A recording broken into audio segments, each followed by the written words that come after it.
بسم اللہ الرحمن الرحیم۔ السلام علیکم ورحمۃ اللہ وبرکاتہ۔ آپ اپنے بچوں پر دنیا کے خزانے ہی کیوں نہ خرچ کر دیں، پھر بھی وہ قیامت کے دن آپ سے بھاگیں گے۔ القرآن سورۃ العبس۔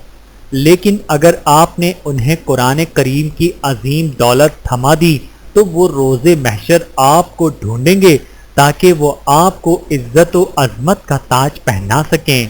بحوالہ سنن ابی داود۔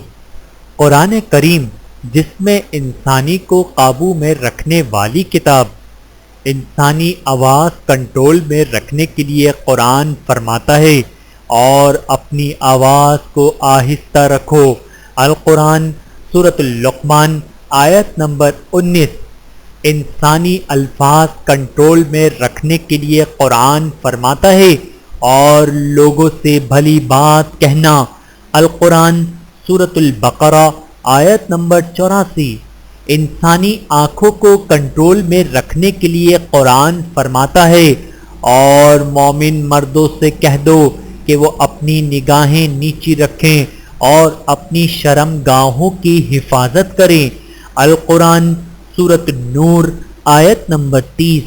انسانی چال ڈھال کو کنٹرول کرنے کے لیے قرآن فرماتا ہے اور زمین پر اتراتے ہوئے نہ چلو۔ القرآن سورۃ اللقمان آیت نمبر 18۔ انسانی حرص و طمع کو کنٹرول کرنے کے لیے قرآن فرماتا ہے اور تم ان چیزوں کی طرف ہرگز آنکھ اٹھا کر بھی نہ دیکھو جو ہم نے مختلف لوگوں کو مزے اڑانے کے لیے دے رکھی ہیں۔ القرآن سورۃ الحجر آیت نمبر 88۔ کھانے پینے اور دیگر اخراجات کنٹرول کرنے کے لیے قرآن فرماتا ہے فضول خرچی مت کرو۔